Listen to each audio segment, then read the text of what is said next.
Hemos caminado juntos, de la mano, durante mucho tiempo. Ahora toca emprender un camino distinto. Un nuevo tiempo con retos que aceptar, obstáculos que superar y oportunidades que atrapar. Por suerte, en este nuevo tiempo, cuentas con un sindicato que sabe que tú cuentas, y mucho. CESIF, por ti, contigo, en un nuevo tiempo.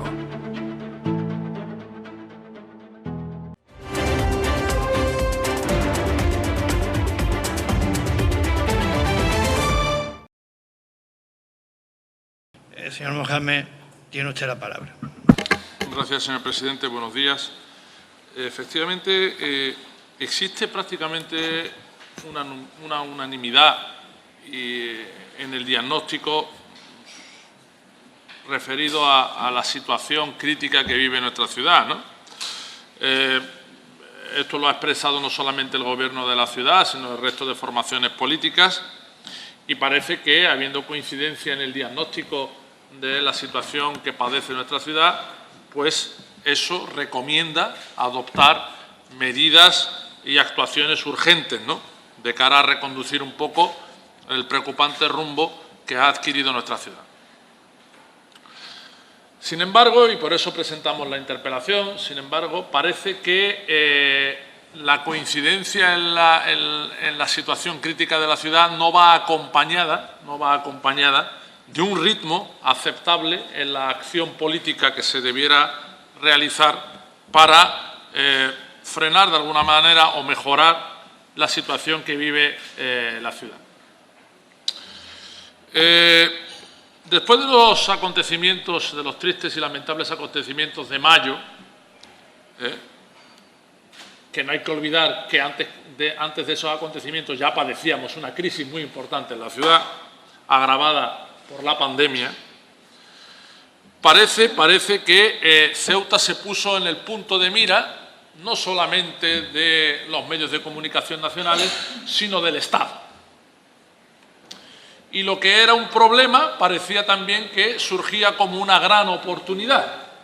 El Estado, en primera persona, a través de sus distintos representantes, el presidente del Gobierno, ministros, secretarios de Estado, venían a Ceuta, se pronunciaban sobre Ceuta y parecía que Ceuta estaba en la agenda política del Gobierno de España. Y ahora surge la pregunta: ¿hemos sabido aprovechar el hecho de que Ceuta estuviera en primera plana en la agenda de la acción política del Gobierno de España? Esa pregunta es importante que se aclare en este pleno. Me parece también oportuno, como lo dijo ayer el señor presidente, que iba a responder él, porque nosotros consideramos que hasta la fecha parece que no hemos sabido aprovechar esa coyuntura.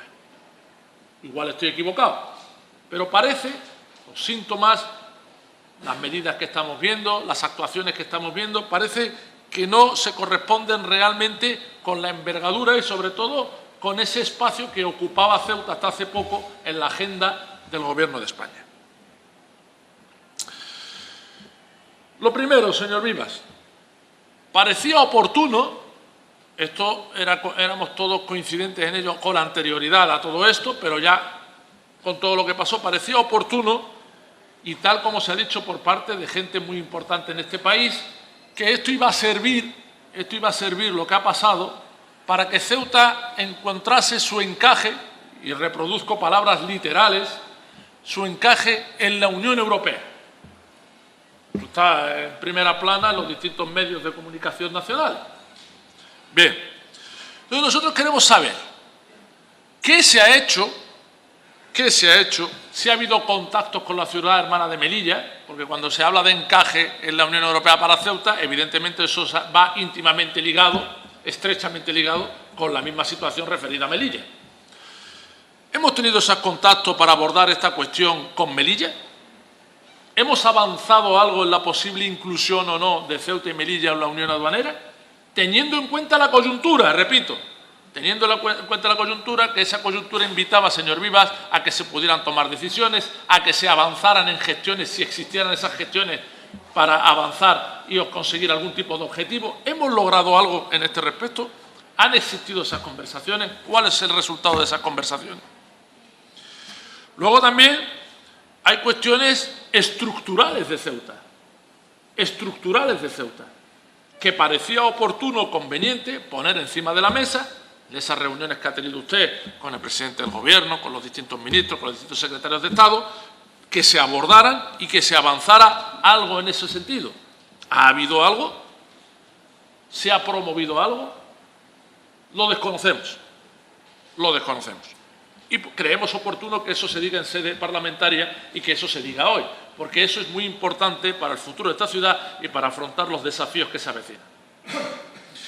Finalmente, señor Vila, parecía que coincidíamos todos en que las cuestiones de Ceuta era importante remover la conciencia de todos nuestros compatriotas y que tendríamos que hacer una ofensiva parlamentaria en las Cortes para que todos los grupos parlamentarios que quisieran, por supuesto, conocieran de primera mano la realidad de Ceuta y también incorporasen en sus actuaciones parlamentarias a Ceuta de cara a conseguir objetivos. No solamente instar la acción de gobierno, sino también instar la acción parlamentaria. En eso estábamos de acuerdo. ¿Se ha hecho algo al respecto? Esto lo desconocemos, señor Viva. Y no es un reproche, simplemente es no desaprovechar la oportunidad. No vayamos a entretenernos en cuestiones que son menores, en cuestiones que no nos llevan a nada, y perdamos la perspectiva de que es muy importante que en esta coyuntura Ceuta saque algo, para que me entienda la gente. Y todavía no lo sabemos. ¿Ceuta ha sacado algo? Muchas gracias, señor Mohamed. Efectivamente, yo comparto plenamente con usted y creo que todos los que componemos la Asamblea que tiene que haber un antes y un después del episodio ocurrido los días 17 y 18 de mayo. Y creo también que hay condiciones objetivas para pensar que ese planteamiento que usted hace y que yo suscribo plenamente de convertir esta lamentable y dramática y dolorosa situación en una oportunidad que alumbre un futuro de prosperidad, de seguridad y de estabilidad para nuestra tierra, debemos saber aprovecharla. Pero también le digo que no se ha parado, señor Mohamed. Lo que le corresponde al Gobierno de la ciudad es, en relación fundamentalmente con el Gobierno de la Nación, solicitar, plantear y colaborar. Y le puedo decir que no se ha parado. No solamente yo, sino todo el Gobierno de la ciudad, en función de las áreas sectoriales que cada uno lleva, han defendido la causa y la seguimos defendiendo. Hemos estado en contacto permanente con la delegación de Gobierno por hablar de las modificaciones estructurales, que es a los que se refiere la interpelación, en contacto frecuente, continuado y permanente con los ministerios de Presidencia, de Política Territorial, de Hacienda, de Exteriores y con el presidente del Gobierno. En este tiempo, señor Mohamed, en 3 ocasiones. El 18 de mayo en Ceuta, el 31 de julio en Salamanca, con motivo de la conferencia del presidente, donde hicimos una parte para tratar sobre Ceuta, y recientemente el día 25 de agosto. Y hablamos de la situación de presión migratoria insostenible, insoportable que sufre Ceuta, pero también de las medidas estructurales que la ciudad requiere para alumbrar ese futuro que todos deseamos, seguro, estable y próspero.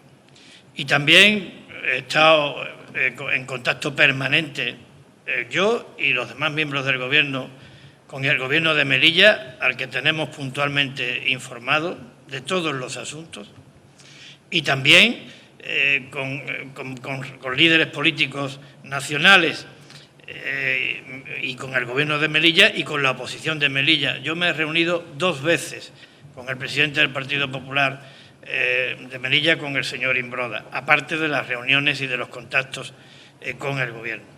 Y con el presidente nacional del Partido Popular, pues de una manera continuada, conversaciones permanentes. y con y cada vez que he tenido la oportunidad, con cualquier líder que se ha ofrecido y que ha querido que nosotros, en este caso yo como presidente de la ciudad, contara la realidad de Ceuta. ¿Cuál es el contenido de esas medidas estructurales?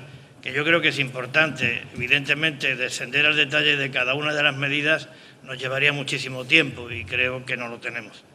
Pero sí le puedo decir que están centradas en 4 ejes principales. La primera es plantear una potenciación de la presencia del Estado en nuestra ciudad y garantizar unos niveles de calidad en los suministros básicos equiparables a los del resto de España.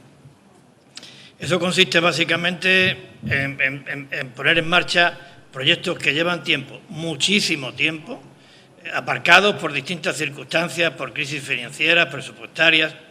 Ahí la lista puede ser larga, pero está la base única, está el BRUL, está el cuartel de la policía de la Guardia Civil, la Casa Cuartel de la Guardia Civil, la jefatura del Cuerpo Nacional de Policía, el Palacio de Justicia, un plan ambicioso en materia de viviendas, es decir, mejorar los pilares del Estado en Ceuta: defensa, seguridad, justicia, sanidad, educación, políticas sociales, vivienda.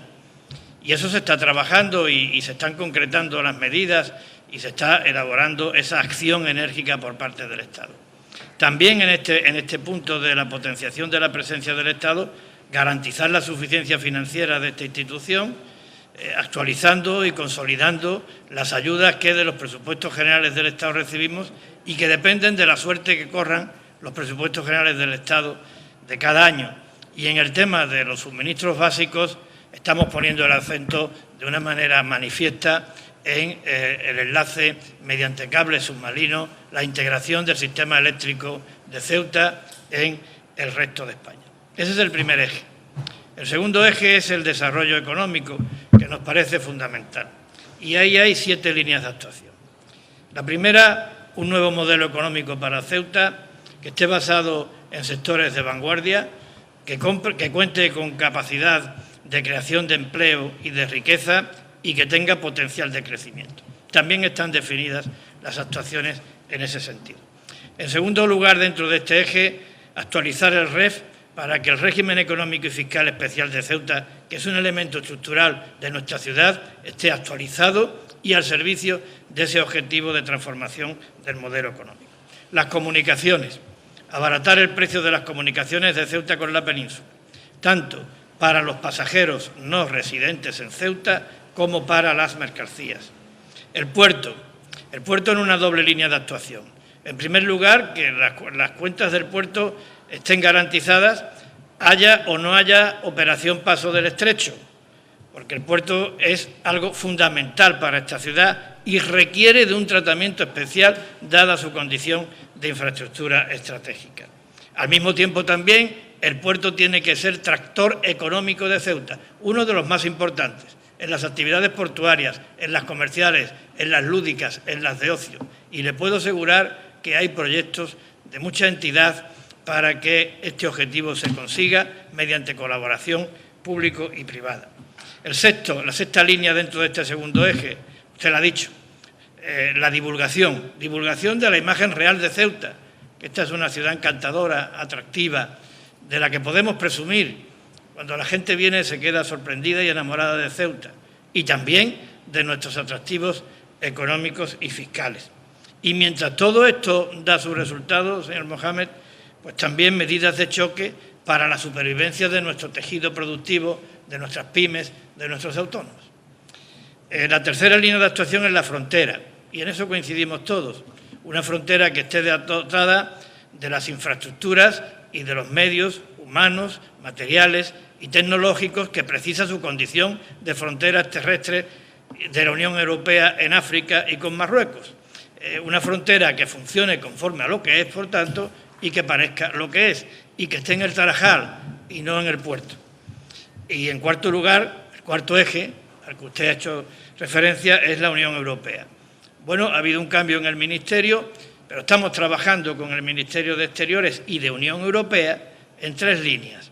La primera, el control del tránsito de personas por la frontera. Y ahí, y yo esto lo he hablado con los distintos grupos, el objetivo está claro, que el control sea exhaustivo, que el control sea riguroso, pero que también sea ágil y que se conozca claramente las razones por las que las personas puedan venir a Ceuta y que haya controles para que esas razones y esas condiciones se cumplan y que el control esté en manos de las autoridades españolas y europeas. Y, por tanto, en eso habrá que hablar con el Ministerio de Exteriores de la excepción a Schengen como un recurso legal y político más de cara a conseguir ese objetivo al que me estoy refiriendo. Unión aduanera, creo que estamos todos de acuerdo en que hay que solicitar la integración de Ceuta en la Unión Aduanera Común. Y todos estamos también de acuerdo, siempre que quede absolutamente preservado, de manera consistente y segura, el régimen económico y fiscal especial, su supervivencia tras esta integración. Y el tercer objetivo, no somos una región ultraperiférica porque ese es un concepto físico y además es un número clausus tasado en el ámbito de la normativa europea. Pero sí queremos, y creo que tenemos motivo y derecho, a un tratamiento equivalente al de las regiones ultraperiféricas, tal como tiene Canarias, y que se aplique también a nuestra ciudad, a Ceuta y a Melilla. Y este marco de estabilidad, señor Mohamed, acompañado de un elemento complementario que también todos deseamos: unas buenas relaciones con Marruecos, buenas relaciones de vecindad que tienen que estar basadas en el respeto recíproco, en la confianza recíproca y en la complementariedad, con un doble objetivo: para que la frontera funcione y funcione bien como frontera de la Unión Europea en África, y también para que podamos generar una zona de prosperidad compartida entre ambos lados de la frontera. Esto, como le digo, se está hablando con el Ministerio de Exteriores. Y para terminar, hacerle dos últimas precisiones. La primera, señor Mohamed, que esto que yo le he contado no es nuevo. Esto está recogido en el plan que aprobó esta Asamblea en diciembre de 2020. Lo que yo he hecho ha sido un pequeño resumen y he subrayado las líneas quizás más importantes.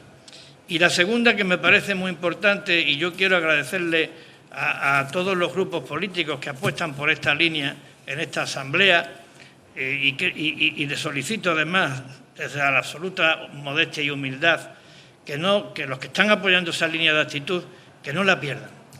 Y es la línea de actitud de la unidad, del sentido de Estado y de la lealtad. Yo le pido a los distintos grupos que no pierdan esa línea de comportamiento. Y creo que les pido que no la pierdan porque no cabe otra alternativa. Y por tres razones. Primero, por una razón patriótica. Patriotismo de verdad, no el patriotismo de salón, sino patriotismo de verdad. El patriotismo de verdad significa querer a Ceuta y a España por encima de los intereses de cada partido, por encima de los intereses personales. Por eso, en esa apelación patriótica me parece importante hacerla para que actuemos con unidad, con sentido de responsabilidad y con lealtad institucional. También porque creo que transmite confianza a los ciudadanos de Ceuta. Los ciudadanos de Ceuta deben saber, y yo aprovecho hoy para decirlo, que la defensa de nuestra integridad territorial y la defensa de nuestra soberanía no depende del color político que tenga el Gobierno de la Nación. El color político del Gobierno de la Nación es cambiante. La democracia española, así lo dice la historia de nuestra democracia de los 40 años. Unas veces gobiernan un partido, otras veces gobiernan otro partido, otras veces un gobierno monocolor, otras veces un gobierno de coalición, pero que de los cambios de gobierno no dependa el compromiso con la defensa de la soberanía y de la integridad territorial de nuestra tierra. Por eso creo que es importante la unidad. Y en tercer lugar, el pragmatismo. Nadie puede creerse que con esas tres crisis a las que usted se ha referido, señor Mohamed, nadie puede creerse que afrontar el episodio vivido aquí el 17 y el 18 de mayo, que afrontar las secuelas que ese episodio nos dejó en Ceuta en forma de una presión migratoria absolutamente insostenible, que apostar por esa Ceuta de un futuro más estable, más seguro, más próspero, se puede hacer sin contar con el Estado, se puede hacer sin unidad, se puede hacer sin responsabilidad, se puede hacer sin lealtad institucional, se puede hacer sin sentido de Estado. Por eso yo les quiero agradecer en nombre de todos los ceutíes, me permito decirlo, a todos aquellos grupos de esta Asamblea que están manteniendo en estos momentos la altura suficiente de miras, pensando en Ceuta por encima de sus intereses partidistas, para mantener una postura de unidad, de sensatez, de responsabilidad y de Estado. Tiene usted la palabra, señor Mohamed. He escuchado atentamente, señor Vivas, y tengo que decir que ha tenido usted un ejercicio de sinceridad al final de su intervención y es verdad, lo que ha dicho no es nada nuevo. Pero precisamente ese es el problema, desde nuestro punto de vista. Porque estos planteamientos que ha dicho usted ya están recogidos aquí, ya se han hablado aquí, pero nosotros consideramos que con lo vivido, con la coyuntura, con la interlocución que ha tenido usted activa, intensa, con el Gobierno de España, debería haber algún tipo de avance o algún tipo de acuerdo que todavía no ha llegado. Y pongo un ejemplo reproduciendo sus palabras. Usted ha dicho, parece que estamos todos de acuerdo, ha dicho usted, si no corríjame si me equivoco, en que Ceuta tiene que formar parte de la Unión Aduanera. Lo ha dicho usted aquí. Y que, acto seguido, hay que procurar que esa integración en la Unión Aduanera respete la singularidad de nuestro régimen económico y fiscal. ¿De acuerdo? ¿Y por qué no se pide? Esta es la pregunta. O sea, estando de acuerdo, teniendo al Gobierno de España en cotas de sensibilidad con nosotras como nunca antes habíamos vivido, llamándonos a la Moncloa, viniendo aquí ministros, secretarios de Estado, teniendo una cosa en la que estamos de acuerdo, ¿por qué no lo pedimos? Si estamos de acuerdo en que tenemos que formar parte de la Unión Aduanera y que hay que respetar nuestro régimen económico y fiscal, ¿qué menos que pedirlo? Me ha parecido interesante también su parte final, porque en eso nosotros también creemos que se podía haber acordado algo y no se ha hecho. Se están recomponiendo las relaciones entre España y Marruecos a una gran velocidad. Lo cual yo comparto con ustedes. Nosotros tenemos que tener siempre buenas relaciones de vecindad con el vecino, siempre que respeten nuestra soberanía y no entre en la dinámica de cuestionar la integridad territorial del Estado. Perfecto. Estamos de acuerdo también. ¿Y por qué no planteamos algo el Gobierno de España en esta fase de recomposición de las relaciones entre ambos países? ¿Vamos a esperar a que esté todo hecho? Esto es lo que nosotros solicitamos, señor Vivas, este es nuestro planteamiento. Si nosotros no cuestionamos su buena intención, ni su buen hacer, ni que usted haya tenido no sé, yo creo que usted ha planteado todo esto que ha dicho en Madrid. Yo esto no lo cuestiono. Yo digo que si Ceuta está ahora en la agenda, en la mesa, se acuerden cosas, porque va a pasar nuestro momento, señor Vivas. Esto usted sí que lo sabe, usted entiende lo que yo digo. El momento de Ceuta va a pasar. Y lo que nosotros planteamos desde Caballas es que ese momento, cuando pase, ya se hayan acordado cosas para Ceuta que mejoren la calidad de vida de los ceutíes. Y esto, señor Vivas, no se está planteando. Fíjense, le pongo un ejemplo. Igual el Gobierno de España ahora era sensible, si no para convertirnos en comunidad autónoma, sí para modificar el Estatuto de Autonomía, que ya se ha acordado en este Pleno. ¿Por qué no planteamos al Gobierno de España la reforma de nuestro Estatuto de Autonomía para mejorar en aquellas cosas que creemos que debemos mejorar? Es nuestro momento, señor Vivas. Es que es nuestro momento. Si pasa el momento, luego vamos a volver a las dinámicas anteriores. Las cuestiones de Estado, todas estas cosas, que son los que ralentizan todo y frenan cualquier tipo de avance. Nosotros, tiene usted toda nuestra lealtad. En estas cuestiones, lealtad institucional absoluta, unidad, por supuesto. Pero, por favor, nosotros lo que pretendemos es, vamos a aprovechar el momento y sacar algo para Ceuta, que todavía no lo hemos sacado. Los planteamientos existen, es verdad, pero no hemos sacado nada. Y hay cosas en donde estamos de acuerdo que no sé por qué no se piden. Formalmente, oficialmente, que tenga la gente que mojarse. Es eso, señor Vivas, nada más. Pues le agradezco mucho su tono, señor Mohamed, y además comparto la mayor. No se nos puede pasar la oportunidad. Y yo lo enlazo eso también con lo que he comentado acerca de la estrategia a la que me he referido, de la actitud de sentido de Estado, responsabilidad, lealtad institucional. Creo que ahí me he batido. Perdón que empiece por mí, el Gobierno conmigo y con mi partido, a nivel local y a nivel nacional. Entonces, evidentemente, ahí, señor Mohamed, si se nos pasa el arroz, no dude usted que yo asumiré la responsabilidad en ese sentido, porque creo que la estrategia que se está siguiendo es la que, de alguna manera, me estoy defendiendo y estoy absolutamente convencido. Pero igual que le digo esto, también le digo que estoy esperanzado porque es notable el grado de interés, de compromiso y dedicación que estoy viendo por parte del Gobierno de la Nación y por parte de los representantes del Parlamento Europeo con los que he hablado y por parte del Partido Popular y en el Parlamento Nacional, tanto en el Congreso como en el Senado. Cuando concurre ese nivel de interés, yo creo que debemos de estar esperanzados y confiados en que esas bases a las que antes me he referido se van a aplicar. Descendiendo a lo concreto, creo que todos nos alegramos de que se reconstruya la confianza entre el Reino de España, nuestra nación, y el reino vecino, el Reino de Marruecos. Y yo estoy convencido de que en esa reconstrucción de la confianza vendrá un apartado, quizás no explícito, pero de una manera implícita, que incida de manera positiva en la frontera, en el desarrollo económico de nuestra ciudad. Esa también es la esperanza que tenemos, y esa esperanza es, además de esperanza, confianza. Lo de la unión aduanera es que hay cosas, señor Mohamed, que no podemos plantear solos. Tenemos que plantear con la hermana ciudad de Melilla. Y desde el mes de junio, me parece que estamos en contacto con Melilla. Esto mismo que yo he dicho aquí está transcrito en un documento que remitimos al Gobierno de Melilla, y el Gobierno de Melilla lo que nos ha pedido es un poco de margen para llegar a concretar ese posicionamiento.